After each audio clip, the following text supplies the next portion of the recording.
Les France 20. Bonjour à tous, ravi de vous retrouver dans ce Paris Direct après cette pause estivale. Nous sommes ensemble jusqu'à 15h, heure de Paris. Et voici tout de suite les principaux titres du jour. À la une, le déplacement en grande pompe de Vladimir Poutine en Mongolie.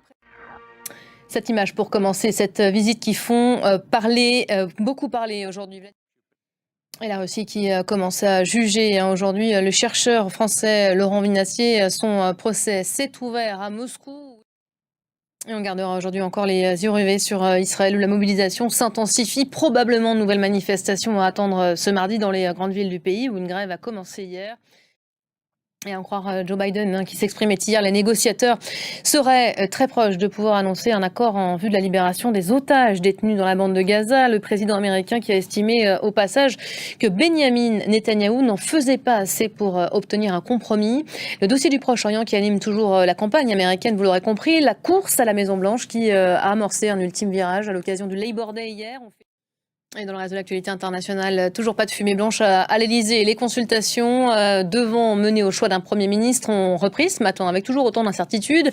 Qui pour prendre la place de Gabriel Attal à Matignon et éviter la censure parlementaire? Les discussions ont repris ce matin autour d'Emmanuel Macron avec plusieurs coups de fil de passé. On va retrouver tout de suite notre envoyé spécial Sylvain Rousseau pour prendre le pouls. Bonjour Sylvain. L'entourage du président communique ses usages. Il évoque le retour en grâce de Bernard Cazeneuve, mais surtout de Xavier Bertrand qui tiendrait la corde, à en croire la droite française aujourd'hui. Oui, effectivement, on pensait ces deux options définitivement écartées hier soir.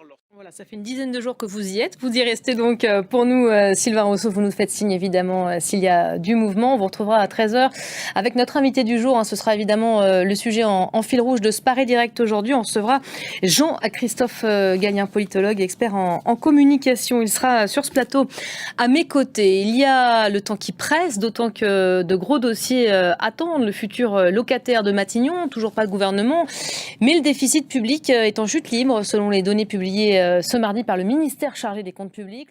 Les ministres Bruno Le Maire et Thomas Cazenave s'inquiétaient de l'augmentation extrêmement rapide de ces dépenses.